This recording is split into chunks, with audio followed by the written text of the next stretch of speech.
Shalom Bapak Ibu yang diberkati Tuhan, senang saya bisa kembali menyapa Anda dan berada di tengah saudara hari ini. Dan mari kita akan bersama-sama merenungkan firman Tuhan. Dan tema yang akan saya sampaikan di hari ini adalah Tuhan penyembuh hati. Bapak Ibu, tidak dipungkiri bahwa apa yang firman Tuhan katakan di dalam kitab Amsal, besi menajamkan besi, orang menajamkan sesamanya. Ini benar-benar terjadi Bapak Ibu. Ketika seseorang mengalami gesekan, baik ia mengalami gesekan di tengah keluarganya, ia mengalami gesekan di dalam dunia pelayanan dengan rekan-rekan pelayanannya, bahkan ia juga mengalami benturan atau gesekan di dalam relasi atau hubungan dengan teman-teman bisnisnya atau rekan-rekan di kantornya, maka seseorang pasti hatinya akan mengalami luka.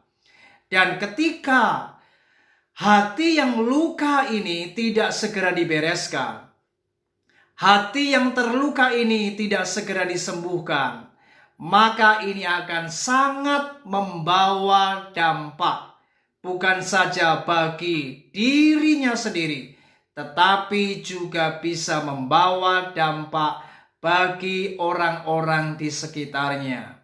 Saudara, percaya atau tidak, ketika hati seseorang terluka dan ia tidak segera atau tidak cepat untuk membereskannya, maka yang pertama, orang-orang yang terluka seperti ini, maka hatinya akan kemudian mengalami kepahitan Bapak Ibu.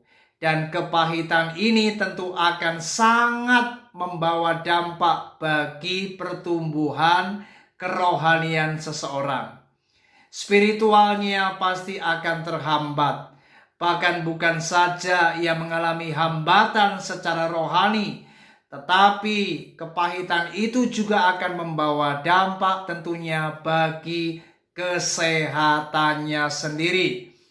Yang kedua Bapak Ibu, orang-orang yang tidak segera membereskan luka hatinya, maka ia tentu akan sangat berdampak bagi orang-orang di sekitarnya.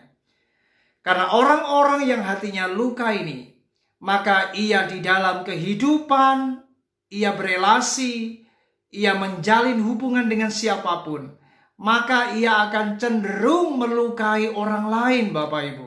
Dan inilah yang sangat disayangkan. Ketika ia tidak membereskan hatinya, maka orang-orang di sekitarnya pun juga akan terkena imbasnya.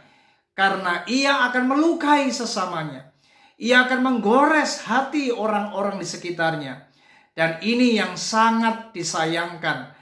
Mengapa harus terjadi apa yang namanya dampak yang seperti ini?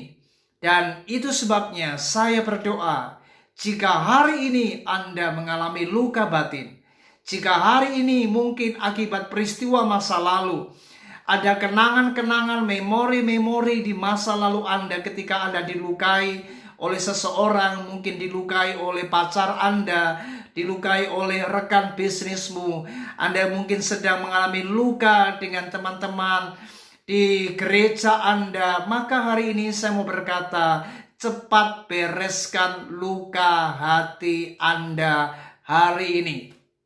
Caranya bagaimana?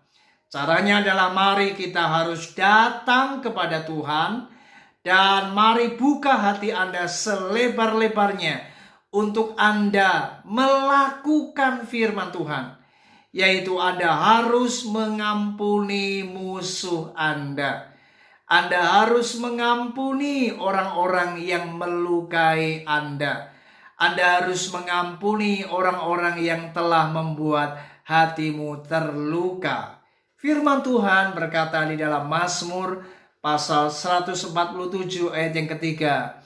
Dikatakan, ia menyembuhkan orang-orang yang patah hati dan membalut luka-luka mereka. Kata patah hati di sini di dalam bahasa aslinya adalah orang-orang yang hatinya mengalami kehancuran.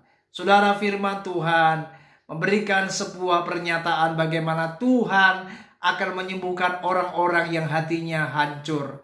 Jika hari ini hatimu mengalami kehancuran, engkau sedang mengalami luka batin, engkau sedang terluka hatimu, ingat, berapapun dalamnya luka itu, jika Anda benar-benar mau meresponi firman dan Anda membuka hati untuk mengampuni orang-orang yang melukai engkau, maka saya yakin Roh Kudus akan menjamah Anda. Hari ini Tuhan akan menyembuhkan hatimu dan hatimu akan sembuh total. Dan ketika hatimu sembuh, maka hidupmu akan membawa dampak yang positif.